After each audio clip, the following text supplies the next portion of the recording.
Alright, try and imagine this. You leave your house and instantly you're followed by a million cameras recording each and every moment. You stumble or mess up a simple social interaction, and the next thing you know, well, you're now the next trending meme. You finally gather all the courage to upload the cover of your favorite song, something that you've always wanted to do. Unfortunately, all of your followers, they are now just mocking the way you sing. Now, the situations that I have just described are honestly way too extreme. But let's just stop and think for a moment. Do you have this constant fear of being watched at all times? Like everyone is just laser focused on everything that you do?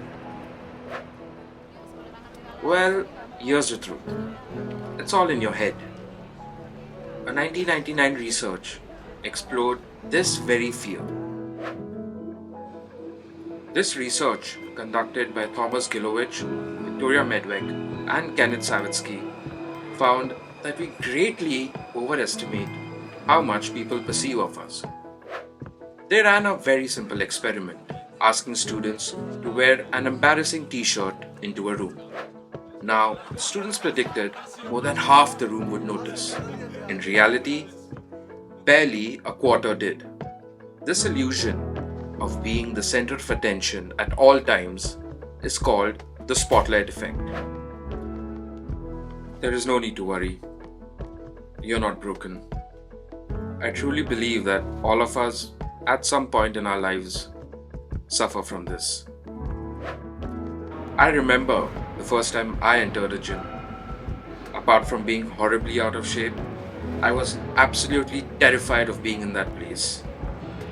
Every time someone laughed, I feared they were doing so at me just because I could not lift as much as them.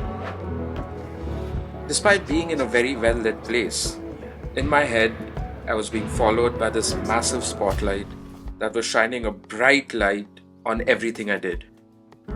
Every failed set was just being broadcast for everyone to see. As you can imagine, the first few days were absolutely nerve-wracking. Although, reality could not have been more different. I received no criticism, no ridicule, no derision, nothing. I was just another stranger amongst others. Everyone there was way too engrossed with their workouts to even stop and look at me. Despite all of those apprehensions about being seen, nobody actually cared. And life? Well, that just went on. And that's when I realized the fear of being judged was way louder than the judgment itself. Humans have this innate tendency to be self-centered. We not only place ourselves at the center of our universe, but also assume others to place us at the center of their universe. We believe we are the sun of the solar system. Now, in all of our self-centered glory, we often tend to overlook the fact that everyone around us, they go through the very same fear. They themselves are way too anxious about being followed by the spotlight to stop and focus on us. And even if they do, their judgment, it usually fades into a blur of their memory. Can you recall the last content piece you scrolled past but did not like? You might remember a few vague details about it, but nothing lasting. If I was to ask you to describe it or possibly even recreate it, I'm pretty sure almost all of us would fail. This is the reason why your heart races just before you speak or perform in public. Something that feels overwhelming inside is barely visible outside. And the only way to get past this fear, well, it's to face it again and again and again. I understand this is quite intimidating, but we must remember, this fear, it thrives in the shadows of our imagination and robs us quietly. Each time we don't start, we let fear steal our potential. We never give reality the chance to prove our imagination wrong. Neuroscience backs this up as well. When we avoid fear, the amygdala, the brain's alarm system, it strengthens the association between risk and danger. Our prefrontal cortex, which is responsible for rational thought and long-term planning, it gets overridden. And the result? We stay stuck in survival mode instead of growth.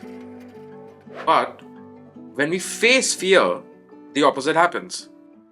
Exposure reduces amygdala activation over time, and the brain learns that the danger is not real.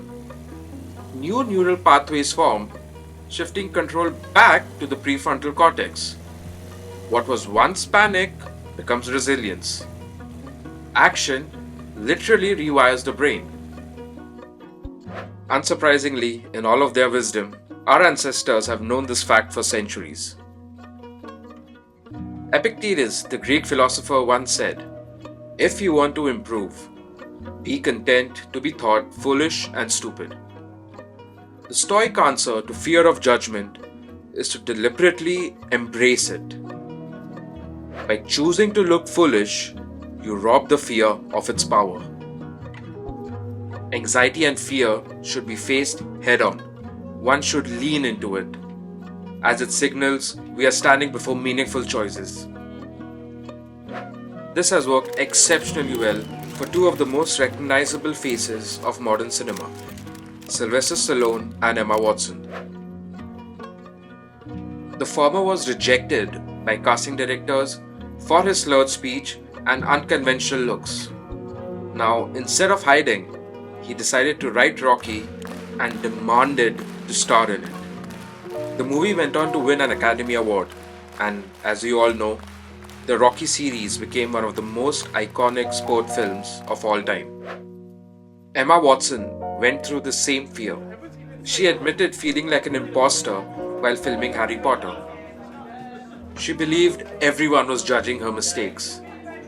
Despite this, she continued showing up line after line, scene after scene. That fear, well, it shaped her into one of the most recognizable characters of modern cinema.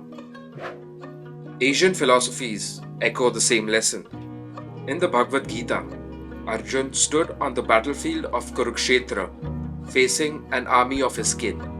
Paralyzed by the fear of killing his own, he confides his fears of being judged and ostracized to Krishna.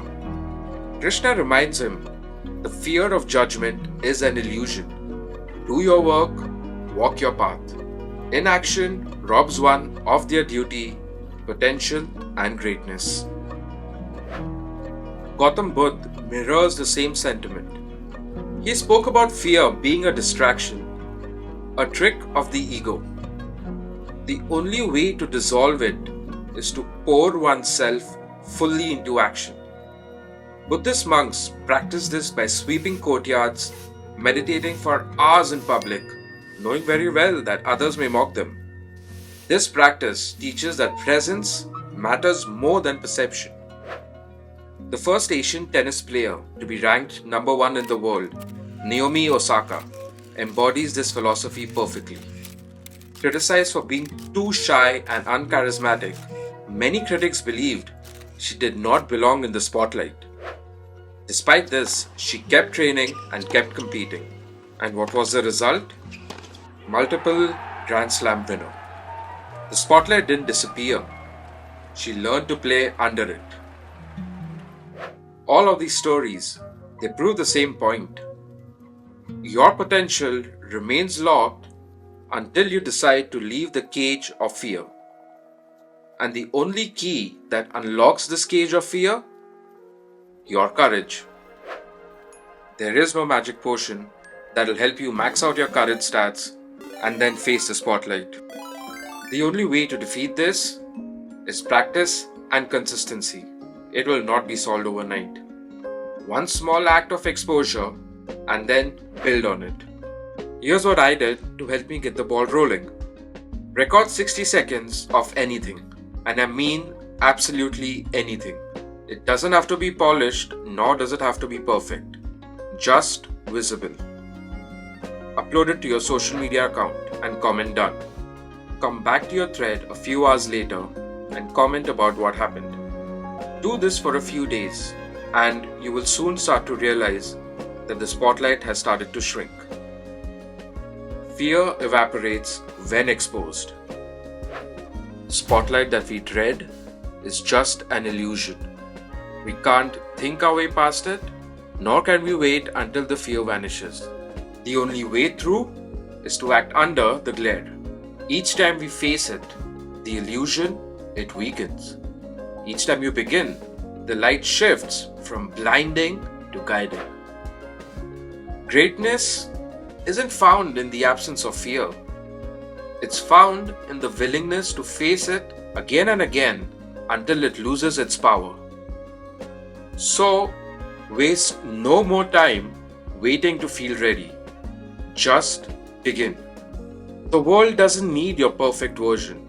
It just needs your beginning. If you felt seen by this, let me know in the comments what small step you're gonna take today. Not tomorrow, today. Your first step might just inspire someone else to take theirs. And never forget, the crowd you fear is smaller, quieter, and more distracted than you think.